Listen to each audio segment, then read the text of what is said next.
दोस्तों, मेरा नाम संगीत सुरेश है। मैं 22 साल का एक साधारण सा दिखने वाला, लेकिन दिल का साफ और शरीर से गठीला लड़का हूँ। मेरा परिवार एक खुशहाल परिवार है, जिसमें मेरे मम्मी पापा, मैं और मेरी छोटी बहन अनामिका रहते हैं। अनामिका मुझसे 2 साल छोटी है, करीब 20 साल संगीत की, लेकिन समझदारी में वो मुझसे कहीं आगे है।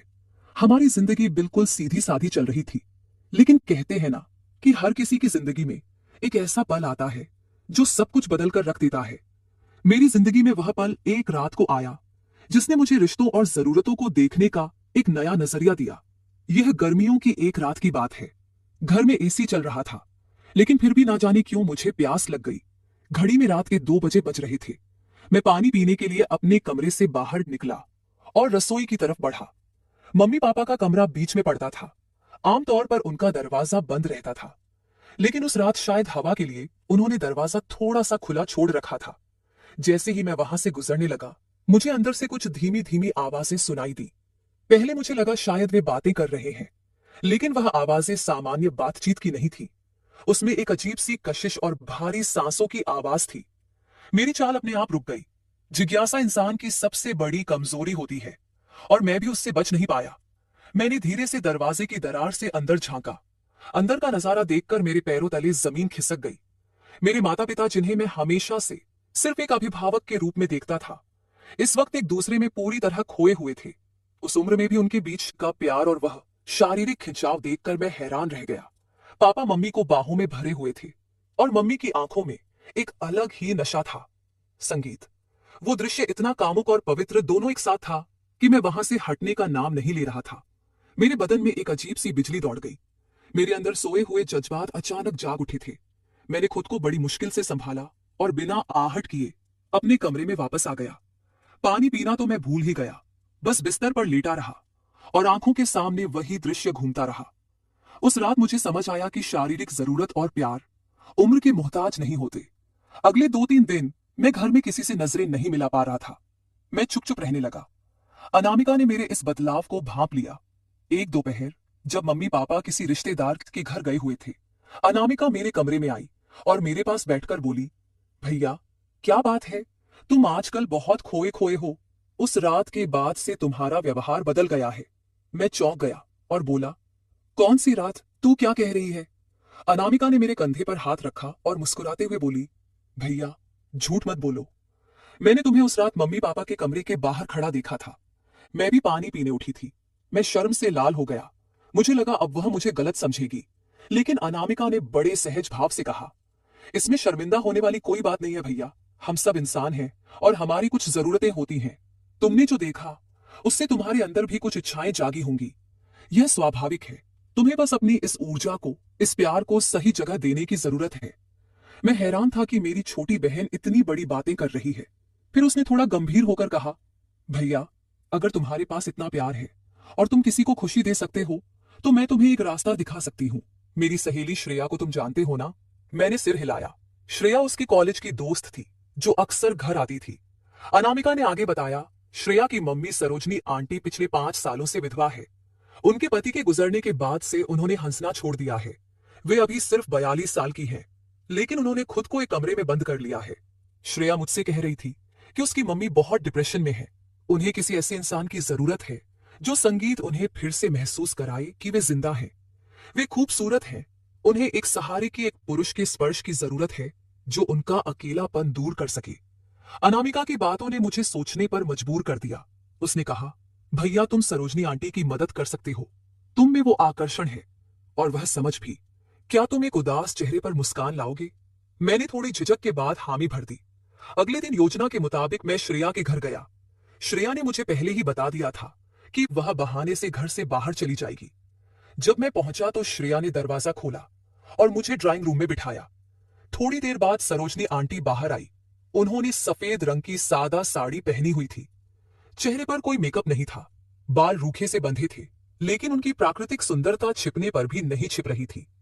उनका भरा हुआ बदन और तीखे नैन नक्श उदासी के बावजूद मन मोहने वाले थे। श्रेया ने कहा, मम्मी, ये सुरेश है, अनामिका का भाई। हमारे सिंक का नल खराब है। प्लम्बर मिल नहीं रहा था, तो मैंने इसे बुला लिया। यह ठीक कर देगा। फिर श्रेया ने मुझे इशारा किया और बोली, मैं जरा सब्जी लेकर आती हूं, तुम लोग देखो। श्रेया के जाने के बाद घर में सन्नाटा पसर गया। मैं रसोई में गया और नल ठीक करने का नाटक करने लगा। सरोजनी आंटी वहीं पास खड़ी मुझे देख रही थी। मैंने बात शुरू करने के लिए कहा, आंटी, संगीत, आप बहुत चुप चुप रहती हैं। श्रेया बता रही थी कि आप पहले बहुत बातें करती थी। सरोजनी आंटी की आंखों में दर्द तैर गया। वे बोली, बेटा, जब जीवन का साथी ही नहीं रहा तो बातें किससे करूं? यह सूनापन अब काटने को दौड़ता है। मैं अपना काम छोड़कर उनके पास गया और बेहद सम्मान के साथ बोला, आंटी, कोई चला गया तो क्या हुआ? आपकी जिंदगी तो खत्म नहीं हुई ना। आप अभी भी इतनी सुंदर हैं, इतनी आकर्षक हैं। आपको ऐसे मुरझाए हुए देखकर किसी का भी दिल दुख जाएगा। मेरी बातें सुनकर वे चौंक गईं, जैसे सालों बाद किसी ने उनकी तारीफ की हो। उन्होंने मेरी आंखों में देखा और पूछा, क्या मैं सच में अभी भी सुंदर हूं? मैंने उनकी आंखों में झांकते हुए कहा, आंटी, आप बहुत हसीन हैं। बस आपको जरूरत है किसी ऐसे की जो आपको यह एहसास दिला सके। मेरे शब्दों ने उनके सब्र का बांध तोड़ दिया। उनकी आंखों से आंसू बहने लगे। मैं आगे बढ़ा और उन्हें धीरे से गले लगा लिया। पहले वे हिचकिचाई, लेकिन फिर मेरे सीने में मुंह छिपाकर रोने लगी। मैंने उनकी संगीत पीठ सहलाई और उन्हें चुप कराया। वो पल बहुत भावुक था। रोते रोते उन्होंने अपना सिर उठाया और मुझे देखा। हमारी नजरें मिली और उस पल में दर्द की जगह चाहत ने ले ली। मैंने धीरे से उनके आंसुओं को पछा और उनके चेहरे को अपने हाथों में लिया। वे मेरी छुअन से सिहर उठी। उस दोपहर उस बंद घर में मैंने सरोजनी आंटी के जीवन में वो खुशियां भर दी जो 5 साल पहले खो चुकी थी। हमने एक दूसरे के साथ वो सुकून महसूस किया जिसकी उन्हें और मुझे दोनों को तलाश थी। शाम को जब मैं उनके घर से निकलने लगा तो सरोजनी आंटी का चेहरा बदला हुआ था। उनके गालों पर लाली थी और आंखों में एक नई चमक। उन्होंने मेरा हाथ पकड़कर कहा, सुरेश, तूने आज मुझे नई जिंदगी दी है। मैं तेरा यह एहसान कभी नहीं भूलूंगी। तू आता रहेगा ना? मैंने मुस्कुराकर वादा किया और घर लौट आया। अनामिका ने मेरा चेहरा देखकर ही सब समझ लिया और मुझे थम्स अप दिखाया। इसके बाद तो मेरा सरोजनी आंटी के घर जाना आना लगा रहा। हम अक्सर मिलते और वह अपना सारा अकेलापन मेरी बाहों में भुला देती। अब वे सजने संवरने लगी थी। उन्होंने फिर से रंगीन साड़ियां पहनना शुरू कर दिया था। यह बदलाव देखकर श्रेया बहुत खुश थी। लेकिन यह कहानी यहीं खत्म नहीं हुई। सरोजनी आंटी की यह खुशी उनकी सहेलियों से छिपी नहीं रही। करीब 1 महीने बाद एक दिन सरोजनी आंटी का फोन आया। संगीत, उन्होंने कहा, सुरेश, आज शाम को घर आजा, तुझे किसी से मिलवाना है। मैं पहुंचा तो देखा कि सरोजनी आंटी के साथ एक और महिला बैठी थी। वे सरोजनी आंटी की हम उम्र थी, लेकिन काफी मॉडर्न और स्टाइलिश थी। उन्होंने स्लीवलेस ब्लाउज और शिफॉन की साड़ी पहनी थी। सरोजनी आंटी ने मेरा परिचय कराया। सुरेश, यह मेरी बचपन की दोस्त रोहिणी है। रोहिणी आंटी मुझे ऊपर से नीचे तक देख रही थी। उनकी नजरों में एक अलग ही परख थी। सरोजनी आंटी ने शर्माते हुए कहा, सुरेश, रोहिणी ने मुझसे पूछा कि आजकल मैं इतनी खुश क्यों रहती हूं। मेरे चेहरे पर यह ग्लो कैसे आया? मैंने इससे कुछ नहीं छिपाया, सब बता दिया। मैं थोड़ा झेप गया, लेकिन रोहिणी आंटी ने हंसते हुए कहा, अरे शर्माओ मत हैंडसम। सरोजनी की किस्मत अच्छी है जो उसे तुम मिल गए। मेरे पति तो दुबई में रहते हैं, साल में 1 बार आते हैं। मैं भी यहाँ इस बड़े घर में बोर होती रहती हूँ। फिर रोहिणी आंटी ने अपनी कुर्सी सरकाई और मेरे थोड़ा करीब आकर बोली, सरोजनी कह रही थी कि तुम बहुत अच्छे से ख्याल रखते हो, बहुत सुकून देते हो। क्या तुम अपनी इस आंटी की भी मदद करोगे? क्या मेरे संगीत अकेलेपन को भी दूर करोगे? मैं सरोजनी आंटी की तरफ देखा। उन्होंने मुस्कुराते हुए आंखों से सहमति दी, जैसे कह रही हो कि जाओ, इसकी भी मदद कर दो, यह भी मेरी तरह प्यासी है। मैंने रोहिणी आंटी का हाथ अपने हाथ में लिया और कहा, आंटी या संगीत, अगर आप चाहें तो मैं आपकी हर उदासी दूर कर सकता हूं। रोहिणी आंटी की आंखों में चमक आ गई।